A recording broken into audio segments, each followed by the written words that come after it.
Hi Dhruva, thanks for joining us today for this coffee chat, and it's really exciting to have you here and talk about the Lumiere research programs. So thank you. Hi, Abhinav. I'm super excited to be here. I've had my cup of coffee for the morning already, so I don't actually have coffee in front of me, but excited for the chat nonetheless. Great, awesome. So have I actually. I've had 2 cups of coffee this morning, so great. There you go. My second one usually comes after lunch when I'm facing that mid-afternoon slump, which I'm sure students are just all too familiar with. Yes, fair enough. Cool. So, Dhruva, the reason I wanted to do this, coffee chat with you, especially, is because we've had a lot of students in the past who participated in the research programs with Lumiere, and it's benefited them a lot. And some have done it in computer science, some have done it in environmental science and biology. So it's been an amazing experience for them. And the goal today is just for future students of ours and outside of our student cohort also to just be educated on the Lumiere program and how it can perhaps benefit them. So I think the first question based on that for students would be, what is the Lumiere research program? Yeah, of course. We've been so lucky to work with the students you've sent our way. They tend to be smart and motivated and ambitious, which are exactly the kinds of students we're looking for.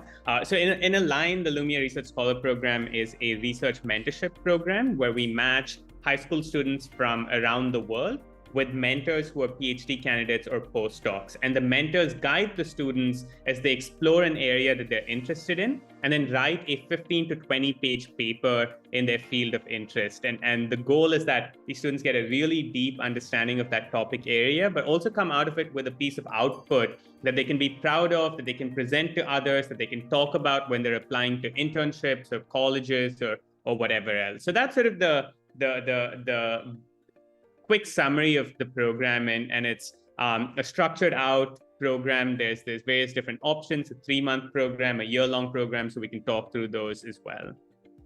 Awesome. I think that would be the next question then. What are the different kind of programs that exist? What would be the difference between the 3-month one and the 1-year one? Yeah, good question. So the core goal is that all of these programs are one-on-one. This is inspired from my first research experience. So I grew up in India, went to a classic CBSE school, which is academically very strong, but deep critical thinking, research, all of that was off the table. But was lucky enough to go to Harvard for undergrad, where I got to participate the summer after my second year in a one-on-one research program where I was matched with the professor at the business school, and I worked with him on creating a research output. And I think that really changed the trajectory of my life. Having that one person who is an expert in the field look out for me, take an interest in what I'm doing, and guide me in this thing that I'd never done before was such a valuable experience. And it set me on a trajectory of research, ended up continuing to do research through my junior and senior years, and then I'm now slowly but surely finishing up a PhD at Oxford. So that one-on-one mentorship is at the core of all of the programs. And the 3 different program options are as follows. The first one, it's called the individual research program, which is the basic offering. And in that, you're working with a mentor over the course of 3 months, meeting with them each week.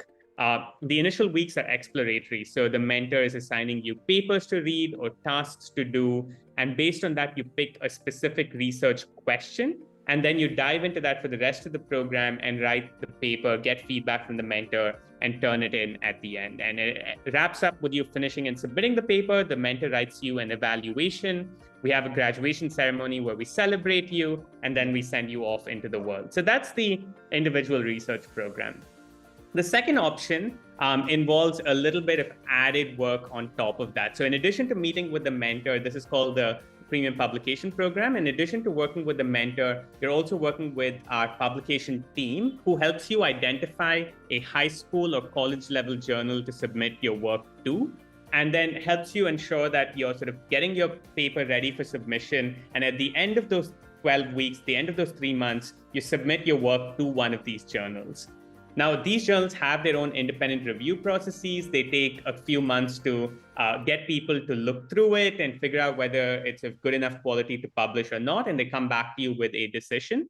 If you're accepted into a publication, then your you're set, the program wraps up.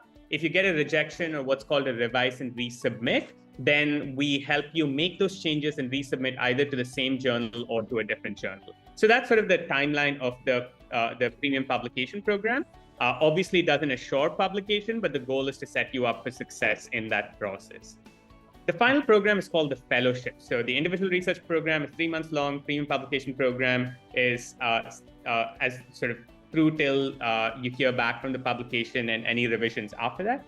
And finally, the fellowship is a year long. And in that, you're meeting with the mentor up to 30 times. And this is really for students who are looking to invest in research, put in the time and energy and resources needed to create something that's quite cutting edge and innovative, and submitting that to either a highly competitive competition, so something like the ICEF Regeneron Science Fair or the MIT Think Innovation Competition or something like that. And that's trying to do something that is original data analysis and creative in that way. So that's the fellowship program, and those are the 3 different programs that we run. Fantastic. And it's amazing that you've been able to sort of create all these different programs. And of course, the commitment level across those programs is different. But it's nice that tomorrow, if there are students who want to take it up to that fellowship level, or even get their research out there and in a publication, that option exists, which is amazing.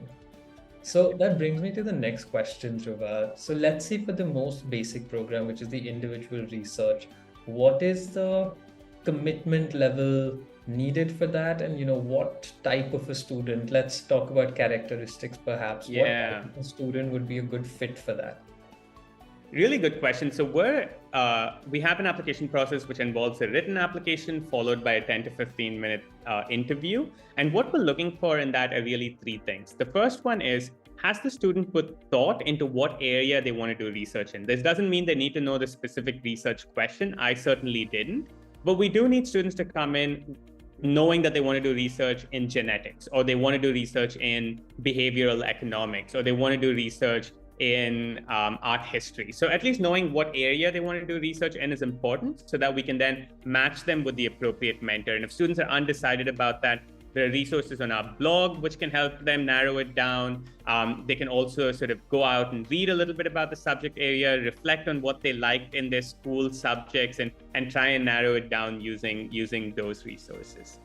The second thing is, students need to have demonstrated interest in this area. So what this means is that students need to be able to say, I have watched these YouTube videos, I have taken these classes, I have done this Coursera course, whatever it is that demonstrates that this is not an area that you have zero exposure in, but something that you've engaged in and have the ability to hit the ground running. That barrier to entry increases a little bit in some of the more technical subjects. So if you want to do research in physics or machine learning, then having some background of having done physics or knowing Python are going to be pretty important. And I think that's a little bit different in the social sciences and the humanities, where, because students generally are taking those subjects from first grade on, the barrier to entry is a little bit lower. But regardless of your expertise level, your interest level needs to be high, and you need to be able to demonstrate that. And the final thing which we are looking for, which speaks directly to your question about how much investment it takes from the student, is, do you have the time and work ethic to do well in the program? So this is a program which is an independent project that you're taking on under the help and supervision of a mentor. So that means you've got to be able to go away and do the readings. It means that when you're facing that blank Google Doc, you need to have the willpower to put the words down and stick with that paper even when the going gets hard. So we expect students on average to put in about 6 to 8 hours of independent work each week. Outside of that weekly meeting with the mentor, and students need to feel confident that they both got the time for that and the drive to pull through. Yeah, that's amazing. I love the way you summed that up in the last point about the Google Doc, because I think you're right. I think the curiosity is required, that you need to be curious to say that I do actually want to research this, and this is something I'm interested in. And then when things get hard, because it's very important for students to know this is, you're being mentored by someone, but they're not doing it for you. So you still have to do the readings, you still have to come back and form your own thoughts and develop that into, a research piece and an argument. And it's not that your mentor is doing this for you. They're just making sure your thoughts are being guided in the right manner. But great. That's right. So our favorite analogy is of thinking of the mentor as a driving instructor. So their goal is not to drive the car for you, it's to help you figure out how to drive and then guide you as you drive along the road to make sure that you're not crashing into anything. So that's really how we think of the mentors. Amazing. I think we need to use that as well because that's valid for us as well. Awesome. So I think a couple of more questions, Dhruva, that I had, and these are slightly shorter ones. I think one is, how often do the programs take place? Are there cohorts? And then what's the application process for those programs also? Excellent question. So we do run 4 cohorts over the course of the year. There's the summer cohort that starts in June, a fall cohort that starts in September, a winter cohort in December or January, and then a spring cohort in March. And the idea of the cohort is just so that even though the program itself is one-on-one, the cohort allows a number of students to kick the program off together. We have had students from more than 40 different countries do the program, and we host a orientation at the beginning, a graduation ceremony at the end, and a couple of workshops that are that everyone comes together for. And so being able to have these sort of flagship events that you get to come in and see all of these incredible students from around the world who are doing such exciting things is a valuable part of that program. So that's why we run it in cohorts. And then on the program management end of things, every student mentor pair has a program manager associated with them who's sort of overseeing that, making sure that students are meeting deadlines, they're on track to answer any questions that the student has. So once again, from the program management side of things as well, being able to keep track of students who are all starting at the same time and are largely on the same timeline is easier than if you've got 70 students who are all on different timelines. So that's why we run 4 cohorts. Applications for each of these usually open a few months before the cohort begins and closes about 3 weeks before the cohort begins, and we do rolling admissions. So as you apply, you'll start being invited to interview, you'll start hearing back about your decision, and so on. The big difference is the summer cohort, because that tends to be by far the cohort that we get the most interest for. Applications for the summer cohort actually open as early as 1st December and go on all the way till May. So that's a pretty long period in which you can apply and hear back and get your summer plans locked in and know that you're going to do this over the summer. Makes sense.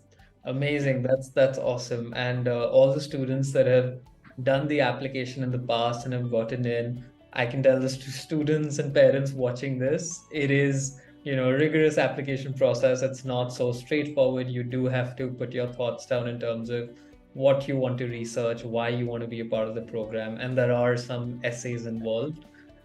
So it is a selective program, just so that everyone knows, and we put that out there. But this is fantastic. Yeah. I think everything that you've shared is super useful and super helpful for all the students. I'm so glad to hear that. And the goal of the application process is really not to be mean and scare away people. What its goal is really twofold. The first is for you to reflect on what your interests are and make sure that this is a good fit. And secondly, for us to feel confident that you've got the excitement for the topic area and the drive to put in the work. So just want to say that the goal of this process is not to identify students who've already done a year of research, or necessarily just to limit this to students who are A-star students who are at the top of their class, but rather the goal really is to identify students who'd be a good fit, and that's why we have this process, pushing you to reflect and pushing you to engage with the topic area a little bit deeper. And I hope that going through that process is itself kind of fun and interesting and sets you up well for future applications that you need to do. Yeah, and that's a great point, because all our students who have done the Lumiere research program, nobody had any sort of research experience. And to be very honest with you, Dhruva, if this existed like 5 years ago, I had so many students who would have loved to do this, Because over the years, I've seen so many students who want to do research, but there just aren't enough programs doing this. Or maybe there are, but they're not doing it in the same way, where they're working with a PhD student, someone who's at university already, and like getting that sort of mentorship. So I think it's amazing that this, you guys started Lumiere, because it was definitely something that was needed. And the students today are now, they have access to research which didn't exist before. And one thing, if I also may mention, is that Lumiere does do financial aid as well. They do consider applications uh, on financial aid basis as well. We've had a student in the past who got a full financial aid. So tomorrow, if there are students who feel like this is a good opportunity for them, but maybe the financial means are not there, the opportunity you feel is limited, the answer is that's not limited. Lumiere is very kind that way. That doesn't mean that everyone gets that. It's competitive, but that does exist. That's exactly right. And as a goal of trying to get more students involved in research expands, we've recently kicked off a sort of independent Lumiere Research Inclusion Foundation, which is a nonprofit that is associated with Lumiere. And the goal of that is to, over the course of the next few years, reach hundreds of students who are able to do the program without paying anything. And so if you're a student who is low income, but is talented and are excited about doing research, definitely there's a spot for you. And it's something that then ends up playing a pretty significant role in your life trajectory as well. So the student that Abhinav just mentioned is currently at Dartmouth, is that right? And Princeton, actually. He at got Princeton, both. at Princeton. Yeah. He got into Princeton and Dartmouth and is doing such a fantastic job at college as well. So I think certainly can be a real stepping stone. The students that did the program and applied last year overall had incredible results. We had about 6 students get into Princeton, 6 get into Penn, about 23 at Berkeley, and a lot of them with pretty significant scholarships as well. As a researcher, I'm not going to claim that correlation is causation, but the majority of them did talk about their research projects on their application in some way or another. And so even from thinking about it from sort of the next steps and the process after that, I think it can be very helpful as well. Yeah, absolutely. Thank you so much, Dhruva, for this. It's been a pleasure chatting with you about this, and I hope this helps a lot of students out there.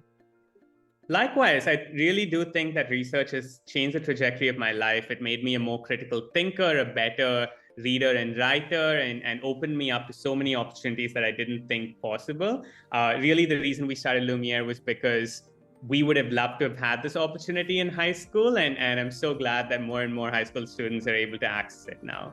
Yeah, awesome. I think your journey has been amazing, and if I remember correctly, NexTrack and Lumiere started around the same time, which was awesome as well. Yeah. Awesome. Fantastic journey to have been on. Thank you, Abhinav.